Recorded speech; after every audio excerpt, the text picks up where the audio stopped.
ખૂબ ખૂબ જોહાર, શુભકામના. એકવાર જય જોહાર.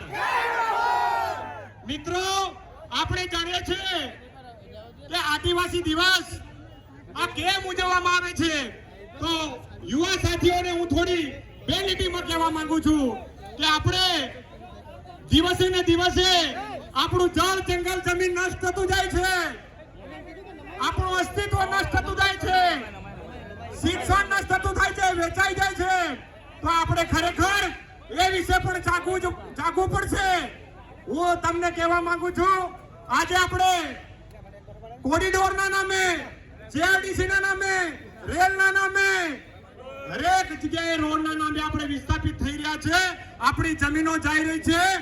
તો હું આપને કહેવા માંગુ છું કે જેવી રીતે તમે 9 ઓગસ્ટમાં આટલી મોટી સંખ્યામાં ભેળા થાવ છો, એવી જ રીતે સમાજની કોઈ વાત આવે, કોઈ ગામની વાત આવે, જમીનની વાત આવે, શિક્ષણની વાત આવે, આરોગ્યની વાત આવે, ત્યારે આટલી જે હુંકાર સાથે સૌ બધા ભેળા થશો તો જ આપણું અસ્તિત્વ ટકી રહેવાનું છે.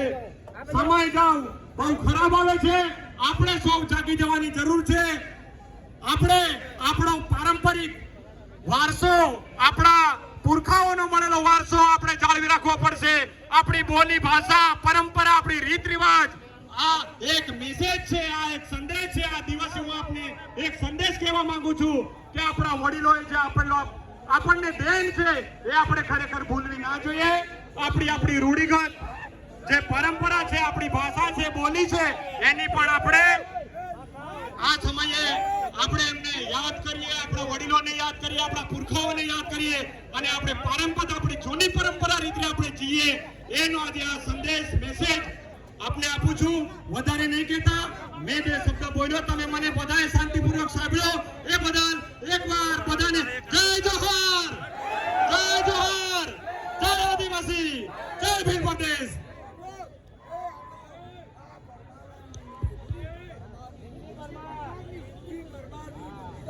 जय जोहार, जय जोहार का नारा है,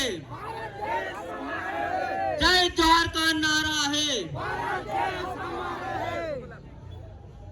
લીમડી પરમારની પવિત્ર ધરતી પર ઉપસ્થિત મારા આદિવાસી સમાજના તમામ મારા બાપ તુલ્ય, ભાઈ તુલ્ય અને એક સાથી તુલ્ય